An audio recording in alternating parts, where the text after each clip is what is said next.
Good morning, नमस्कार। इस video में आज हम समांतर श्रेणी के अंतर्गत अध्ययन करेंगे। समांतर श्रेणी को अध्ययन करेंगे। इसको इंग्लिश में अरिथमेटिक प्रोग्रेशन कहते हैं। प्रश्न है, एक समांतर श्रेणी में 50 पद है जिसका तीसरा पद 12 है और अंतिम पद 106 है। इस श्रेणी का 21वां पद ज्ञात करना है। अब देखिए, एक श्रेणी में 50 पद हैं। 50 पद माने n, पदों की संख्या n बराबर 50। तीसरा पद A3 बराबर 12, अंतिम पद AN या L बराबर 106। इस श्रेणी का 21वां पद A21, ये ज्ञात करना है। अब देखिए, यहाँ पर हमने पदों की संख्या n 50 तो 50 ले ली। तीसरा पद A3 ये 12 है, ये तीसरे पद को व्यक्त कर रहा है। अंतिम पद AN या L भी कहते हैं इसको, ये 106 है। हमको 21वां पद A21 ज्ञात करना है। तो समांतर श्रेणी का सूत्र है A plus n minus 1 into d.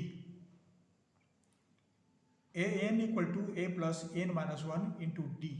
तो सबसे पहले हमको यहाँ से A ज्ञात करना पड़ेगा और D ज्ञात करना पड़ेगा। अगर ये दोनों मान हमको ज्ञात है, ये दोनों मान ज्ञात है, तो हम 21वां पद आसानी से ज्ञात कर सकते हैं।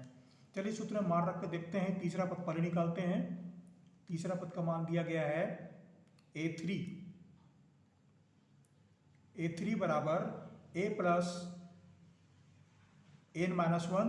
तो n यहाँ तीसरा पद है तो 3 ले लेंगे। यहाँ पर A3 के लिए 3 ऋण 1 गुणित d बराबर ये है तीसरा पद 12, तो इसको लेंगे 12। 3 में घटा देंगे तो ये हमको मिलेगा A plus 2d equal to 12, यह 12। ये याद रखने वाली चीज़ है। ये हमको पहला समीकरण मान लेते हैं। दूसरे समीकरण में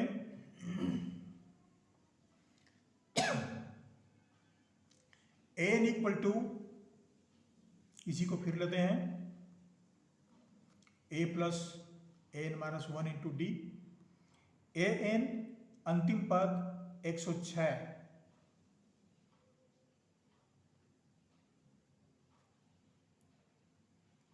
अंतिम पद जो है 106 है, बराबर A प्लस n माइनस 1। इसमें कुल पदों की संख्या जो है वो 50 है, तो 50 ऋण 1 इंटू डी। 50 में घटा देंगे तो ये हो जाएगा 49d बराबर A धन 49d बराबर 106। ये दूसरा समीकरण है। अब इसको क्या करेंगे, हमें दो समीकरण प्राप्त हुआ। इन दोनों समीकरणों की सहायता से हमें A और D का मान जो है वो आसानी से प्राप्त हो जाएगा।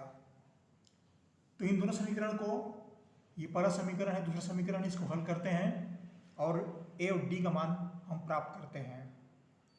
A plus 49D equal to 106 और A plus 2D equal to 12। इसको घटा देते हैं तो धन की जगह ऋण चिन्ह, यहाँ पर धन चिन्ह है तो यहाँ पर ऋण चिन्ह आ जाएगा। A से ये कट जाएगा। 49D में 2D घटा देंगे तो ये बचेगा 47D बराबर 106 में 12 घटाएंगे तो ये बचेगा 94 या 94। इसलिए D बराबर होगा 94 अपान 47। इसमें से कटा देंगे, 47 दूनी 94, तो D बराबर हुआ, यहाँ पर हमको 2 प्राप्त हुआ। D का मान प्राप्त हो गया तो हम A का मान अब आसानी से निकाल सकते हैं। A का मान कहाँ से निकालेंगे? a plus 2d equal to 12, यहाँ से निकाल लेते हैं, यहाँ से निकालने में आसानी होगी। तो a plus 2d equal to 12, तो a प्लस 2 इंटू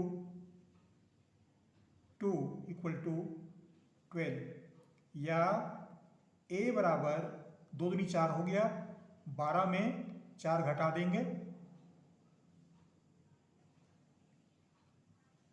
तो a का मान जो है हमें a बराबर 8 प्राप्त हुआ। a और d का मान दोनों में प्राप्त हो गया, तो हम 21वां पद जो है वो आसानी से ज्ञात कर सकते हैं। a का मान 8 और d का मान 2, हमें दोनों मान प्राप्त हो गए, तो 21वां पद का मान जो है प्राप्त करने में कोई दिक्कत नहीं होगी। अब उसी सूत्र को फिर से लेते हैं, समतल श्रेणी के सूत्र को, a n equal to a plus n minus 1 into d. ये समांतर श्रेणी का सूत्र है, इसे जरूर याद रखिएगा। a n अर्थात 21वां पद,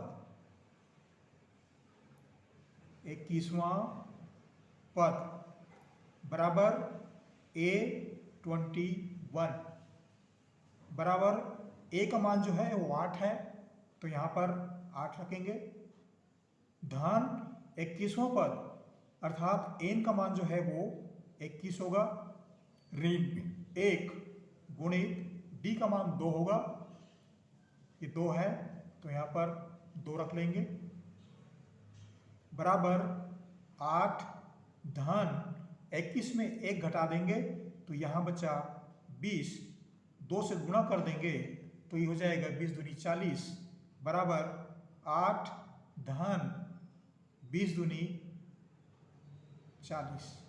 कुल मिलाकर हमें प्राप्त हुआ 8 और 40, दोनों को जोड़ देंगे तो ये हमें प्राप्त हो गया 40 और 8 48। ये हुआ 21वां पद का मान, 21वां पद, ये हमको ज्ञात करना था। ये हमारा उत्तर हुआ।